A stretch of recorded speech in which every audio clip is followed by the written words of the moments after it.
নমস্কাৰ বোলো সকলোকে পুনৰবাৰ আপোন চৰ্চৰ অন্য এটা ভিডিঅ'লৈ স্বাগতম জনাইছোঁ।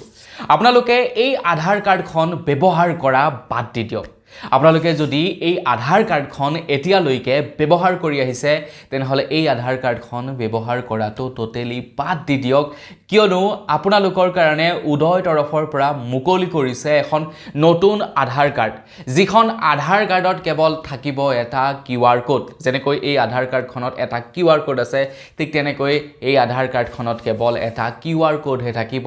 বাকীবিলাক বস্তু নাথাকে। আপোনালোকে য'তে ত'তে ব্যৱহাৰ কৰিবৰ কাৰণে গোটেই আধাৰ কাৰ্ডখন দিয়াৰ দৰকাৰ নাই, কেৱল QR কোডটো দিলেই হ'ল। যেনেকৈ নেকি পেমেণ্ট ৰিচিভ কৰিবৰ কাৰণে বেংক একাউণ্টৰ ডিটেইলছ দিয়াৰ দৰকাৰ নাই, কেৱল QR কোডটো দি দিলেই গুগল পে' ফোনপে'ৰ জৰিয়তে পইচা লৈ ল'ব পাৰি, ঠিক তেনেকৈ এতিয়াৰে পৰা ক'ৰবাত আধাৰ কাৰ্ডৰ ব্যৱহাৰ কৰিবলৈ যাওঁতে কেৱল QR কোডটো দেখালেই হ'ব। তো ভিডিঅ'টো আজি প্ৰথমৰ পৰা শেষলৈকে চাই থাকিব। উদয় তৰফৰ পৰা আপোনালোকলৈ মুকলি কৰা নতুন আধাৰ কাৰ্ডখনৰ জৰিয়তে কেনেকুৱা ধৰণৰ ফেচিলিটি লাভ কৰিব আৰু কেনেকৈ আপোনালোকে নতুন আধাৰ কাৰ্ডখন বনাব সেই সম্পৰ্কত আজিৰ এই ভিডিঅ'টোত মই আপোনালোকক জনাম। তো মই শ্ৰীপাঞ্জি গগৈ, আপোনালোকে চাই আছে আপোন চৰ্টছ। আহক আৰম্ভ কৰোঁ আজিৰ ভিডিঅ'। আগবাঢ়িছোঁ আজি খবৰটোৰ ফালে। আমি বৰ্তমান সময়ত যিখন নেকি আধাৰ কাৰ্ড ব্যৱহাৰ কৰি আছোঁ, এই আধাৰ কাৰ্ডখনত আমাৰ সকলোবিলাক ডিটেইলছেই আছে। আমাৰ ফটো সংলগ্ন হৈ আছে, লগতে আমাৰ নাম আছে, ডেট অফ বাৰ্থ আছে, আধাৰ কাৰ্ডৰ নাম্বাৰটো আছে, বেক চাইডে এটা ডাঙৰকৈ QR কোড আছে, লগতে আমাৰ দেউতাৰ নাম আছে, অন্যহাতে আমাৰ সম্পূৰ্ণ এড্ৰেছ আছে। এই আধাৰ কাৰ্ডখনৰ যদি এটা কপি কোনোবাই পাই যায়, এই আধাৰ কাৰ্ডখনৰ জৰিয়তে লোন ল'ব পাৰে, এই আধাৰ কাৰ্ডখনৰ জৰিয়তে সম্পত্তি ক্ৰয় কৰিব পাৰে, 2 নম্বৰী কাম কৰিব পাৰে, SIM কাৰ্ড উলিয়াব পাৰে, যিকোনো কামেই কৰিব পাৰে। এই আধাৰ কাৰ্ডখন যদি কোনোবাই লাভ কৰে, কোনোবাই যদি পাই যায়, এই আধাৰ কাৰ্ডখনৰ জৰিয়তে যিকোনো ধৰণৰ স্কেমো কৰিব পাৰে। আনকি আমাৰ বেংকৰ একাউণ্টৰ পৰা পইচাও লৈ যাব পাৰে যদিহে এই আধাৰ কাৰ্ডখন কোনোবাই পাই যায়। এতিয়া আপোনালোকে হয়তো ভাবিব পাৰে যে এই আধাৰ কাৰ্ডখনৰ জৰিয়তে আকৌ বেংকৰ পৰা পইচা কেনেকৈ নিব। আজিকালি এটা খুব সুন্দৰ ছিষ্টেম আছে।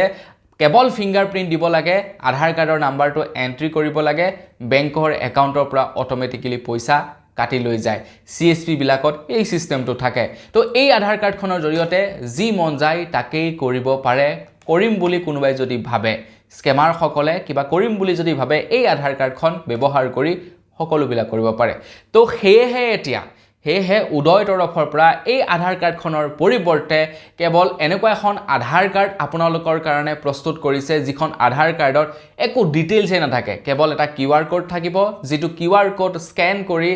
আপোনালোকে ক'ৰবাত ব্যৱহাৰ কৰিব পাৰিব। আপোনালোকৰ আধাৰ কাৰ্ডখন, আপোনালোকৰ ডিটেইলছ সম্পূৰ্ণ ছিকিউৰ হৈ থাকিব,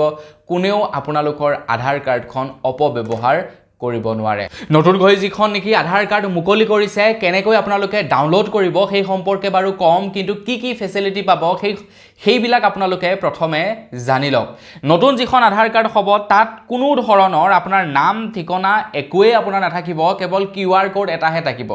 আপোনালোকে ইচ্ছা কৰিলে আপোনালোকৰ নাম ঠিকনা সকলোবিলাক চাব পাৰিব, কিন্তু আপোনালোকে কেৱল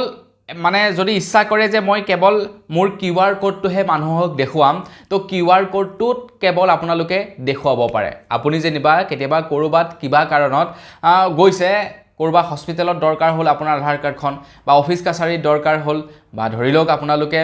হোটেল ল'বলৈ গৈছে, হোটেলত আপোনাৰ আধাৰ কাৰ্ডখন দৰকাৰ হ'ল, আপোনালোকৰ গোটেই আধাৰ কাৰ্ডৰ ডিটেইলছ দিবলৈ মন নাই, যে আপোনাৰ ঘৰ ক'ত, আপোনাৰ নাম কি, এইবিলাক দিবলৈ দৰকাৰ মন যোৱা নাই আপোনাৰ, তেতিয়া আপোনালোকে QR কোডটো তেওঁলোকক দি দিলেই হ'ল। তেওঁলোকে যেতিয়া QR কোডটো স্কেন কৰিব, স্কেন কৰাৰ লগে লগে ভেৰিফাইড কৰিব পাৰিব যে আপুনি অৰিজিনেল মানুহজন হয় নে নহয়। তো একদম চিম্পুল পদ্ধতি,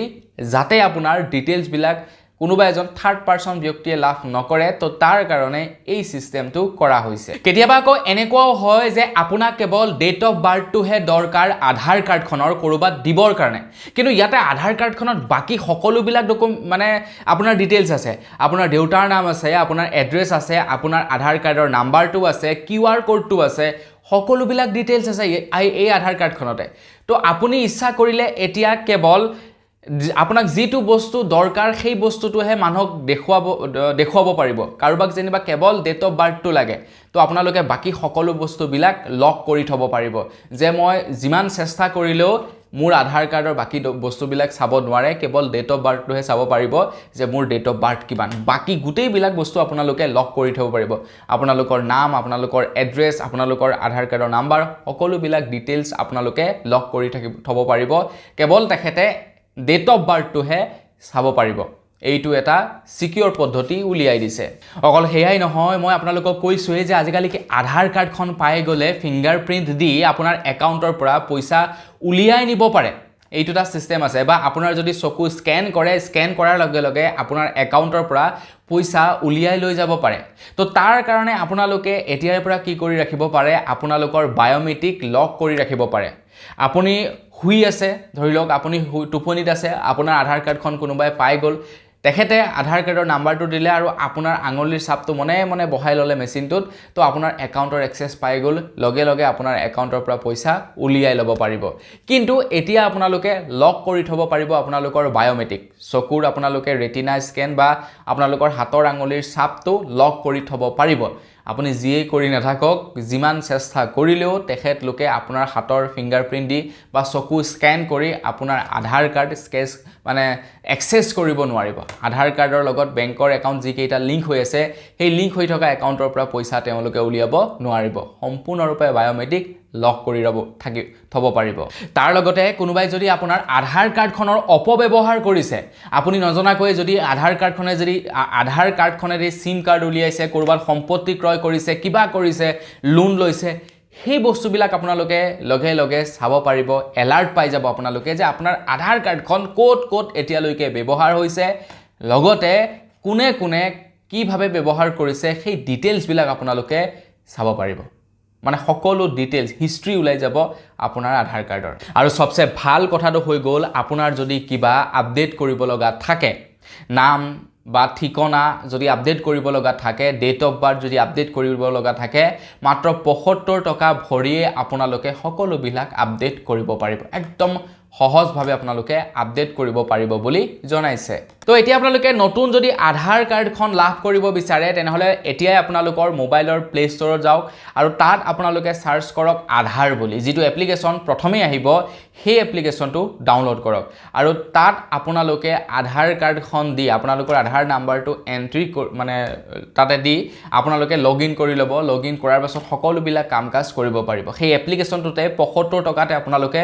আপোনালোকৰ ডিটেইলছ বিলাক কাৰেকচন কৰিব পাৰিব এতিয়ালৈকে বহু লোকে এই এপ্লিকেশনটো ব্যৱহাৰ কৰিছে উদয় তৰফৰ পৰা ৰিসেন্টলি মুকলি কৰিছে আৰু বহু লোকে এই এপ্লিকেশনটো ব্যৱহাৰ কৰিছে ভাল পাইছে ব্যৱহাৰ কৰি আপোনালোকেও যাওক ব্যৱহাৰ কৰক তো এইটো কোনো ধৰণৰ প্ৰমোশনাল ভিডিও নহয় জাস্ট আপোনালোকৰ সুবিধাৰ কাৰণে বনাইছো যেহেতু উদয় তৰফৰ পৰা আপোনালোকৰ কাৰণে এটা নিৰ্দেশনা দিছে সেইভাবে আপোনালোকলৈ বনালো আগবঢ়ালো ভিডিওটো তো আপোনালোকে পৰাপক্ষত এতিয়াৰ পৰা ফিজিক্যাল আধাৰ কাৰ্ড ব্যৱহাৰ নকৰিবই লগত লৈয়ে নফুৰিব কেৱল কিউআৰ কোডটো দেখাব কাম চলি যাব